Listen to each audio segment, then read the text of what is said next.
we have got the Queen of Books, a castle inhabitant and roommate of Marianne Williamson, Angel Lauria. What is up? Hello. It is so great to be here. How are you? Cheers. I'm toasting with semi-cold chamomile. Cheers. I'll toast with my pen. Great. It's so great to have you in this summit.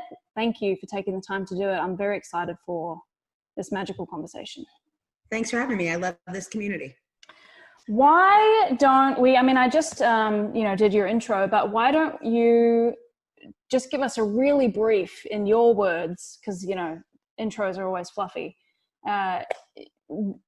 Just tell us a little bit about yourself and how you show up in the world. Yeah. So it feels like I need to start this way now, but I was an activist as a teenager and super active in politics and wanted to be an investigative journalist and work in campaigns. So I moved to Washington, D.C. and got a job while I was still in college working for a New York Times bestselling author, and worked on some really exciting, mostly espionage related, but exciting investigative journalism. And that began my career in publishing back in 1994, which sounds crazy because most of you all weren't even born then. But I know this is what people say, but I fell into it. I majored in journalism and political communication. So it is what I studied, but I sort of found myself in the world of publishing. And for the next 20 years, I was a ghostwriter, and I worked on political books. I worked on technology books. And then I had my own sort of personal epiphany with a life coach. And out of that work, the question that led to everything that I have in my life now was, what do you lose track of time doing? So when I asked myself that question, what do you lose track of time doing? For me, that was writing and reading, primarily personal development books. That was my private passion, even though I was writing these books that were about espionage. I had a personal desire. I was a student of A Course in Miracles and of Marianne Williamson's work and so many other people in the personal development space. But I was a huge Marianne Williamson fan, so it is kind of funny. She's my roommate now. And I did that personal work, and I was somebody who always separated my personal life from my business life. And when they merged together, when those timelines merged in 2012, I started the Author Incubator, and we help people get their books written, but it's actually about being aligned with your truth, with what you lose track of time doing. So whatever that is, I believe, and I've actually always believed this, you can make fuck tons of money doing the thing you love most in the world. If that thing is reading personal development books, it turns out there's a way to make lots of money doing that. So I grew up knowing that. My dad's business was his passion. He had a $5 million business building hot rods. And so I just kind of always knew if you could find the thing you're passionate about, you can make lots of money doing it and help a lot of people in the process. I love that. That is, it's such an amazing way to think about life, right? I think so many people are kind of just limited in their thinking of, well, I've got to survive and I have to. Or what can I do to make money? Yeah. So this is what I had asked myself for 20 years. Like, what can I do to make money? And the answer was another political book, or I was doing these books on like software. And when I asked that question, I didn't have a bad life. I was making $200,000 a year, and I worked for software startups, and they would hire me. I would write a book about their software, and then we would give it away. We didn't call them funnels, but we created funnels. So we would create ads. I ran a lot of Google ads. It was before Facebook. So I would write ads that would give away a book, and then people would get the book and the sales team would get the leads. And then I managed the sales team, and the sales team would get people to buy the software. The software was usually like $5,000 to $10,000. It's basically everything I do now, but it was for a product I didn't care about. Like, there was nothing bad about backing up your Windows servers or protecting your identity. I did identity theft protection. I did Windows servers. I did MVNO, mobile virtual operating networks. Like, there's nothing wrong with any of those things, but it clearly wasn't my purpose on the passion and my purpose on the planet. So when I started asking myself, what's your purpose on the planet, or what do you love the most? The answers were talking about philosophy, changing the world, and reading self-help books. And I was like, well, you can't make money doing, those are not things, you can't like make money talking to your friends. That's not a thing.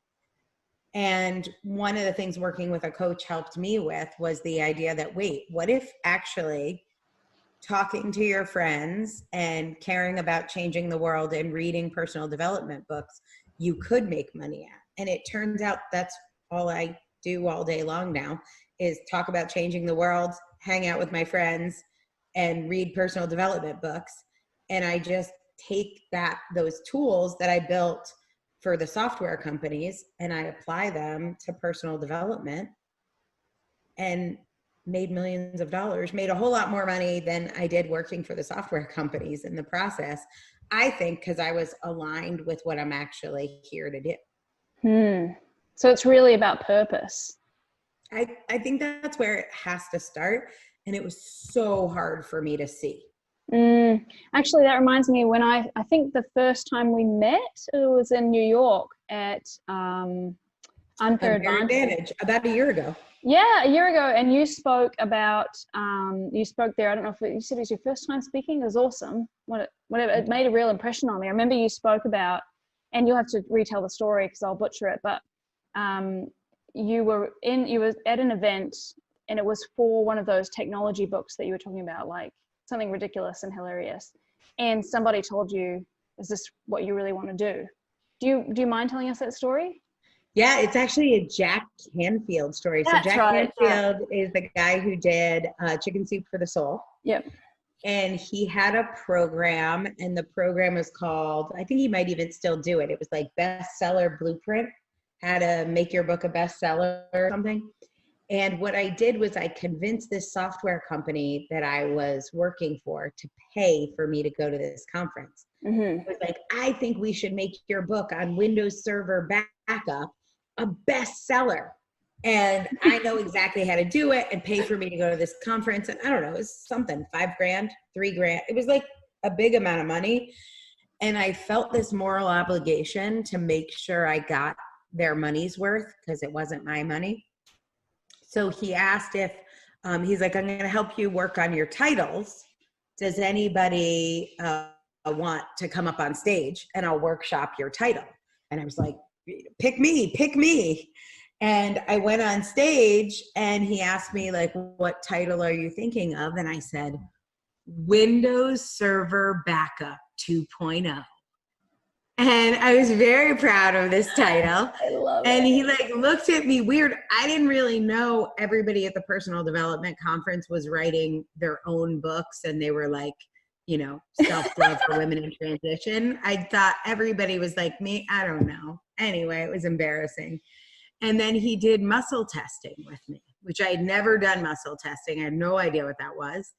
And he was like, we're going to find out if this is a good title.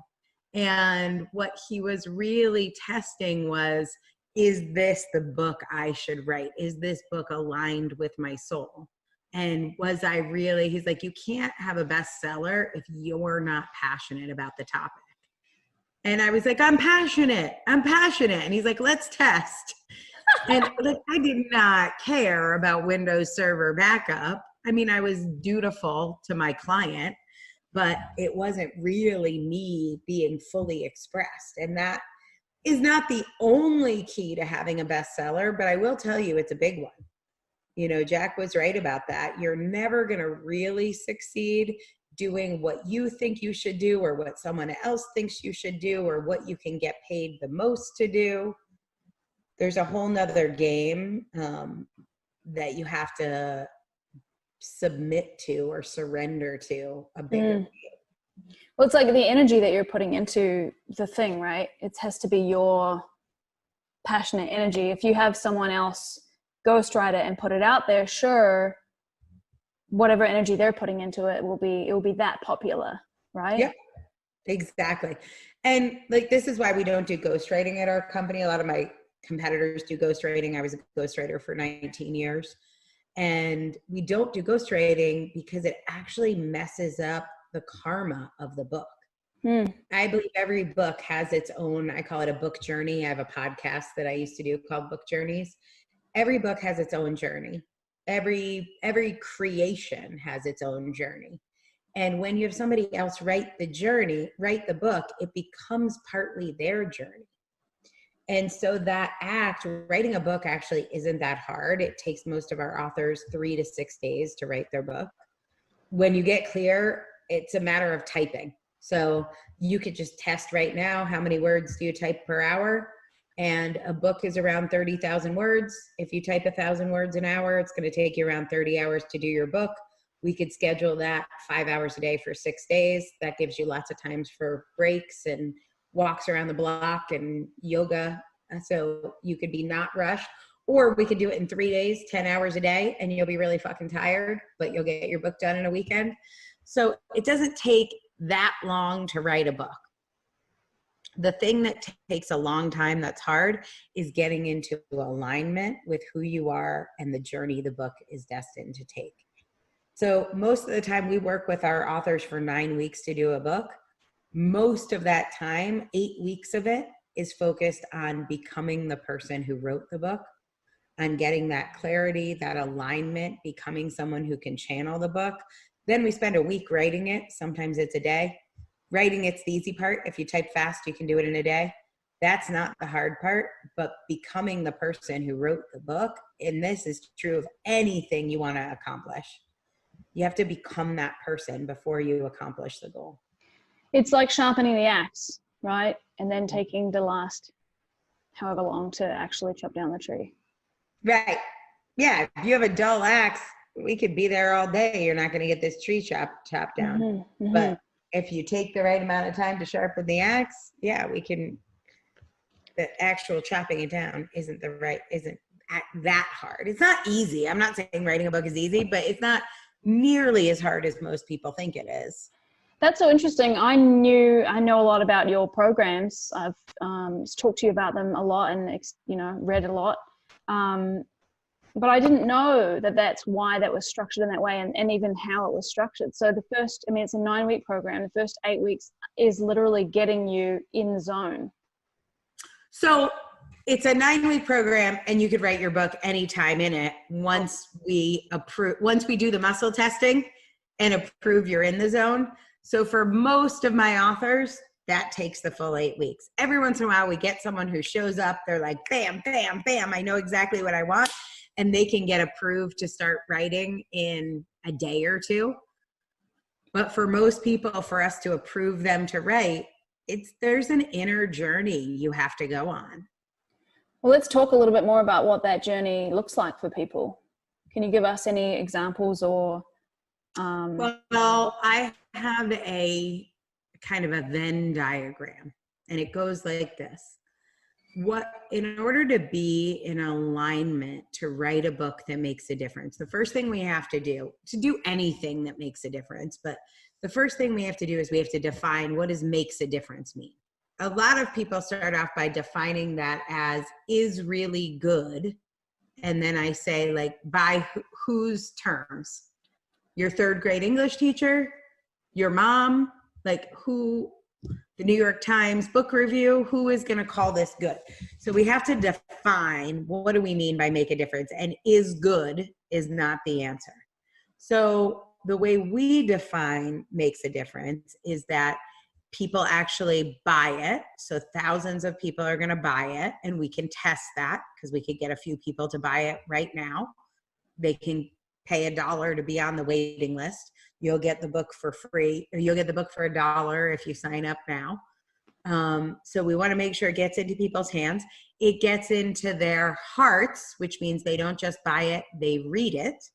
And then it gets into their heads, so they read it, and then it gets into their hearts. And we know it gets into their hearts when a certain percentage of our readers actually reach out to you, inquire about working with you, want to go deeper. So those are our measures. It has to get into their hands, their head, and their hearts. And we have some specific goals for that. And the Venn diagram comes into play, because for it to get in their head and their hands and their hearts, what needs to happen is there has to be a market. So this is the first circle in our Venn diagram. Most people don't think about the market, and these don't go in any order, but we want to make sure that someone is buying books on this topic. So sometimes people will come to me, they'll be like, I've never seen a book on this topic. No one's ever written it before. I'm like, oh, that's not really great. So we want to make sure you're writing a book that already exists and already sells. It's counterintuitive, but no one's going to write the exact same book. If you're teaching about yoga, you're going to teach about yoga differently than Iyengar taught about yoga. So, or the guy who invented hot yoga. So your brand of yoga will be different. Whatever you're teaching, if you teach about writing, the way I teach about writing is different than the way Tucker Max teaches about writing, or Stephen King or Anne Lamott teaches about writing. So that's the first thing. Other people have to do this and make money doing it. There has to be a marketplace that exists. The next thing we have to find is you have to have an expertise in this topic. If you're not an expert, you can't successfully write a book. You will be blocked by writer's block, procrastination, writer's block, if you're not truly an expert. So a lot of people talk about imposter syndrome, and they're like, but believe you're good enough. Like, here's my thing on imposter syndrome. Don't be a fucking imposter. Like, the way to not have imposter syndrome is don't do shit you're not qualified to do, which half of the experts industry does. So don't be that person, and then you won't have that problem. So most of my authors are reaching too far into expertise they don't have yet. And so I dial them back. I make their focus more narrow to something they can 100% own. So be an actual expert.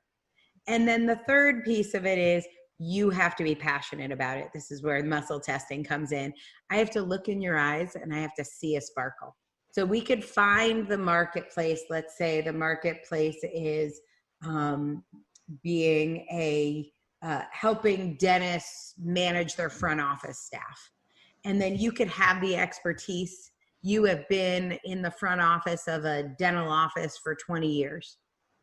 But if you don't have the spark or the passion for helping dentists with their front office, it won't work anyway.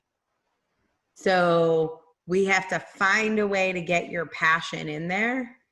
And maybe that passion comes from the fact that you want to help women be empowered. And you know, most of the staff of a dentist office is women. And so we're going to add a lot of women's empowerment into your managing an office staff. Maybe a lot of it is about leadership and boundaries and speaking your truth and not letting the dentist shit on you. And so we have to build your message and your passion into an area where you already have expertise and there is a market. So someone would come to me who'd worked at a dentist's office and she would say, I want to switch. I don't want to work in the dental field anymore. I want to help women who are going through transitions know they're loved. I can't get that book into people's hands or hearts or heads. There's just no way. There's too much noise. You're not going to stand out. You don't have a shot. But we can take that message by using this Venn diagram and get the message into a marketplace where you have expertise. Once we've done that, which includes things like doing a timeline of your life, identifying your passions, it's a lot of like life coaching finding your purpose stuff, and direct response marketing, message testing out in the field. Once we prove we've got a message that works and it's something aligned with you, then when you go to write it, it'll be super easy to write. Because you can always go back to that almost like arrow. You know, every time you're doing something else, you go, oh no, going back here and I'm going to write about this. Mm-hmm. Yeah, and we break your book up into chapters, not very shocking, but each chapter has a purpose statement.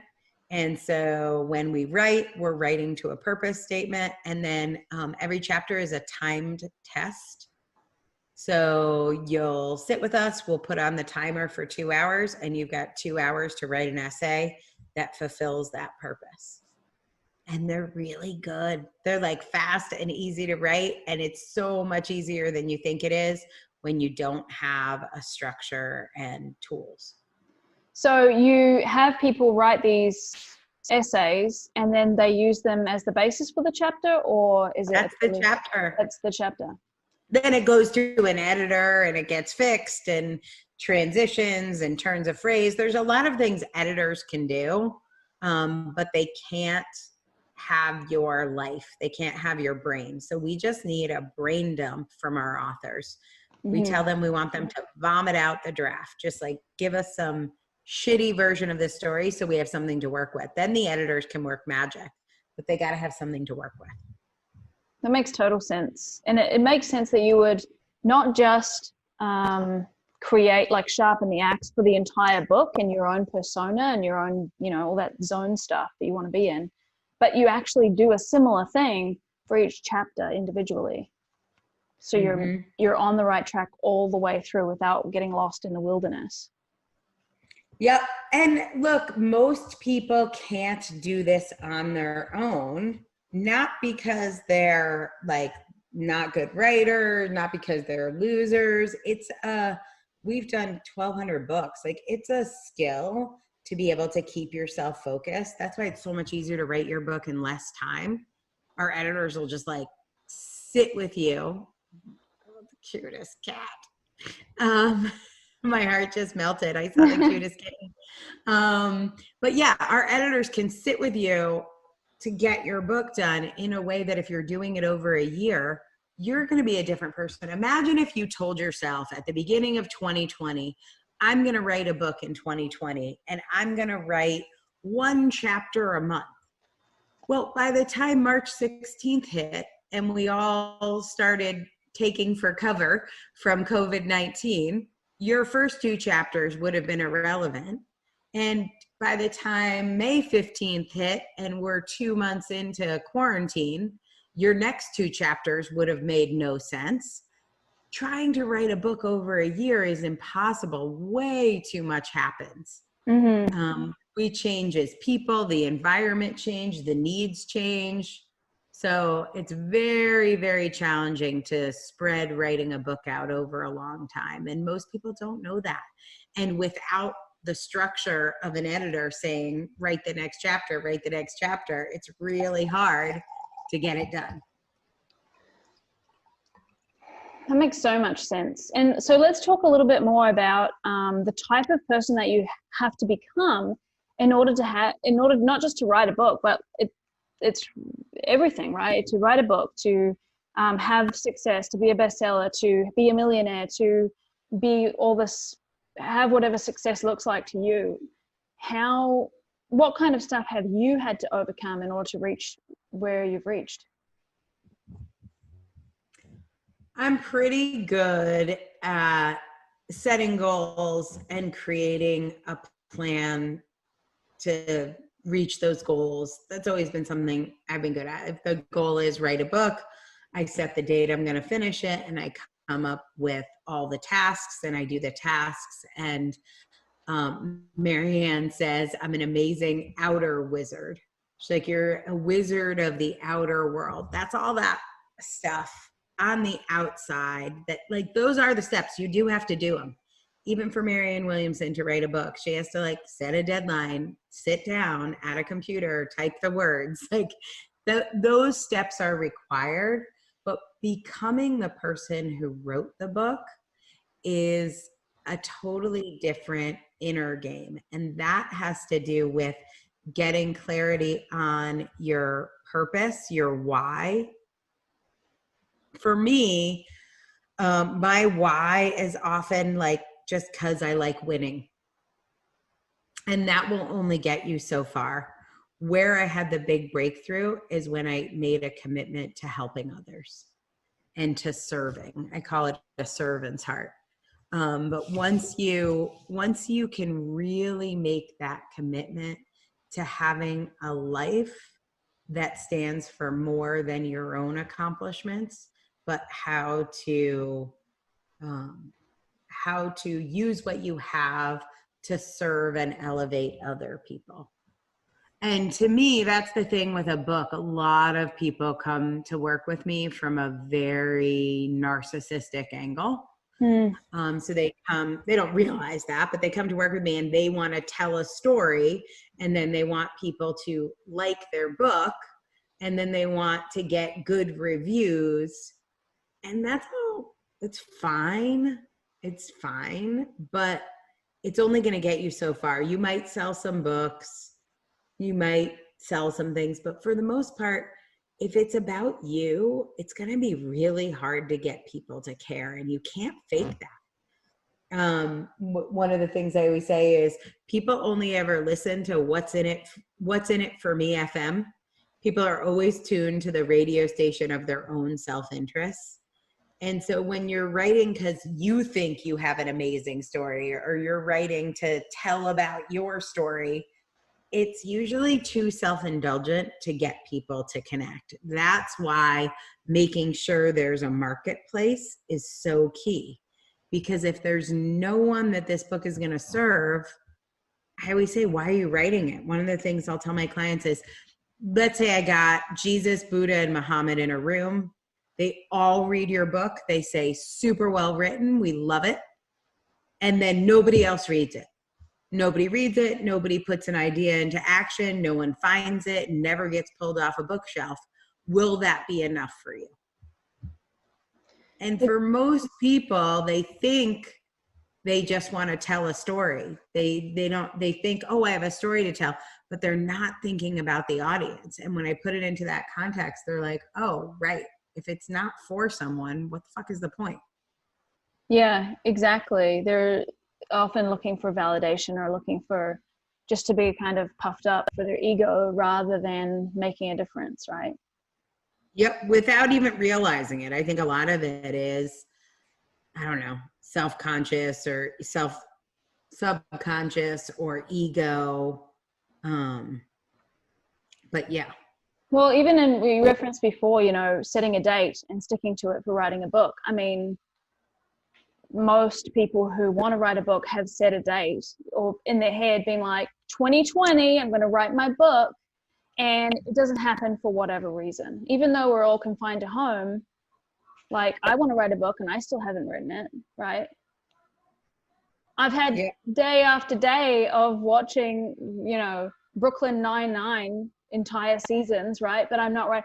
So there's something there that you said about integrity that is like part of who you have to become. I think, you know this quote better than me probably, but I remember that someone said the reward is not the money, it's the person that you become on the journey to getting to making that success. And I think integrity is one of those things. It's true. And it's so hard to see when you're trying to do it. You're like, no, but I really just need the money. Like, I really do need to actually pay my bills. Like, that's cute, and it's such a flip of what you think it is. It's such a flip when you actually do it. Almost nothing is hard. None of the actual tasks, writing a book, or, I don't know, building a website, or figuring out how to do a summit, like, nothing is hard. Getting a speaking engagement booked, nothing's really that hard when you break it down individually. The challenge I think we have is committing to do it, sticking with it, being willing to get it wrong, all of those things, it's not the actual task that's the problem. It's always your mind. Maybe not always, but 99% of the time, it's your thoughts. I was going to ask you what percentage, literally, that was my next question. What percentage of this is mindset versus actual technical stuff? I mean, I don't want to say nothing is real. Like, things are real. You know, you could have COVID-19, be on a ventilator in a hospital. That's a good reason not to finish your book. Mm-hmm. Like, real things happen, but so rarely. Like, we had somebody in our last cohort who got COVID-19, who was on a ventilator, was in our program for 9 weeks, was on a ventilator for 4 of them, and finished her book in 9 weeks. That's insane. So it's like, we have so many crazy stories. We had somebody have a stroke and finish her book.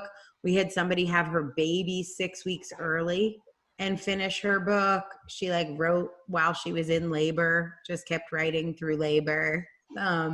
We had somebody who lost her mom and her dad in separate issues. Her mom died of cancer, and then her dad died like 3 weeks later in a motorcycle accident. She finished her book in 9 weeks. We had somebody who she had 3 kids. 2 of her kids got married, and 1 of them graduated from college. And she threw one of the weddings and one of the graduation party. And she still finished her book. So it's clearly not like, it's not time. Mm-hmm. That's not the issue.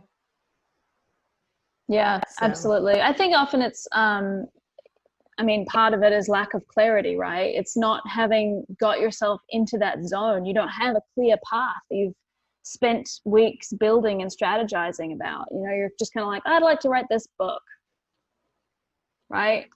Yeah.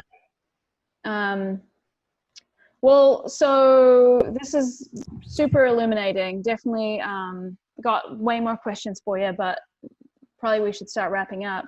What is your advice for queer women who want to start a business who have a business that may be doing okay, and they really want to take it to the next level? Yeah, we should talk about the queer thing, because I think it's really important. Yeah. If there is a part of you that has not fully integrated that aspect of who you are as a person, if there are things you feel secretive about, and this isn't just about being queer, this comes up with my authors that have gone through sexual trauma. It comes up with my authors who are psychics and they work in the insurance industry and they don't want anyone to know. But if there's any part of who you are being queer that you haven't owned, it will often show up as procrastination or writer's block. It's not the only thing. Like I said, there are lots of issues. But if you have wanted to write, but you know that your sexual orientation could be exposed, could be talked about, could be criticized. Maybe you're somebody who was teased in high school, which I was. There is some trauma about being seen, about putting yourself out there. I always say writing a book is like standing naked in Times Square. There's something very exposing. And so I guess I wanted to touch on that a little bit for this group and say, there can be issues with being seen and feeling vulnerable that you're not even conscious of. That's part of what we end up dealing with a lot with our authors. I'm thinking of one of our books was about pain. It was about managing chronic pain. No big deal. And in the book, the woman who wrote it talks about how unhealed events, traumas from the past can cause pain to get locked in the body, and it can cause chronic pain, and you have to clear it. And to write the book in integrity, she really needed to tell a story about an abortion that she had when she was very young, like 16 years old. And she had never shared that, I don't know, with anyone, or maybe she'd shared it with somebody, but she'd never really shared it publicly. And she was stuck on a chapter, and the chapter wasn't about that. It was a different chapter. But when I coached her, I found it was actually her like second to last chapter. She'd already written about the abortion, had no trouble writing about it. But when it was getting closer to finishing the book, she was blocking herself from finishing it. And I asked her, like, why don't you want this book to come out? Because writing this chapter isn't hard. There's something else going on. Why don't you write this book to come out? And she said, I don't want my son to know I had an abortion. And it was blocking a chapter that was about, whatever, getting good sleep. It was not even related. But when we got to that, we were able to come up with a strategy for how and when she would tell her son. And she told him it was no big deal. He was super supportive. They were closer than ever. He was really grateful she told him. He read the chapter. That was part of how she told him. And then she wrote her chapter. Writing the chapter was no problem. Writing a chapter takes 2 hours. Writing a chapter is never the problem. And so that can be coming up for you if there are aspects of being queer you haven't fully integrated, people you haven't told, old bosses that don't know. And I would just say, make sure you're working with someone who can help you identify those issues, because they can be sneaky.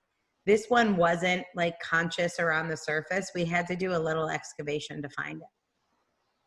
That's a really good point. It sounds like, there's some radical acceptance of the elements of the book. I think I might be cutting out. Hold on. You are, I can still hear you, but yeah, radical acceptance of everything. If you're going to stand up and say, I'm an expert, you are going to be exposed. You are going to be vulnerable. It is scary. I'm not going to tell you it's not. This is like a real thing to be concerned about. You have to have a plan for how you're going to address it. And the plan can't be, I hope it doesn't come up. That doesn't work. Yeah, exactly. Or then I think another way that, if you do finish the book, a lot of times people won't spend any time marketing it. Exactly. 100%. Or they'll hire someone to get them speaking gigs, but then they'll ghost on that person, or they'll say yes and then not make a payment. It's all this, it's so much mindset. Definitely. There's so much psychological. That's happened to me before, for sure, with people saying, I want all these interviews, and then they just kind of are busy when the interviews are, and it's, why are you busy? You said you wanted this, and I guess in order to, you need somebody like you and me to talk to you about that shit. Like, what are you doing here? Like, what is, it's holding the mirror up, right? Yeah. And it's things that our clients can do for other people, but you cannot hold the mirror up for yourself and be like, oh wait, I did just pay you money to get me interviews, and now I'm not returning your email. Fascinating. Even if your email is getting stuck in spam, it's like, oh, how am I creating this loop where I'm not getting the thing I want? Maybe there's more going on. So having someone point that out so you can do the work, I think is so key. And the last thing I'll say is just, there's nothing wrong with you for not being able to do it yourself. Successful people hire people to help them all the time, whether it's helping you to get media, interviews, do your website, write your book, do a podcast. You do not have to do it all yourself. You do not have to feel bad about needing help. That is part of it. Having a strategy for what help you're going to get when is key, because you don't just want to buy everything and then not implement it. But one strategy at a time, bring on the right people, master that strategy, bring on the next people, and build it up like that. So yeah, that's what I would say. I love it, Angela. You're a fountain of knowledge. Thank you for being part of the summit. And where can people find you online? Yeah, so I am Author Incubator pretty much everywhere. So the authorincubator.com/free books will get you any of my books for free. And then Facebook, the Author Incubator, Instagram, Author Incubator. Check me out in social media. I'd love to be connected with anyone from the Queer Hustle community. Cool. Thank you. Thanks for having me.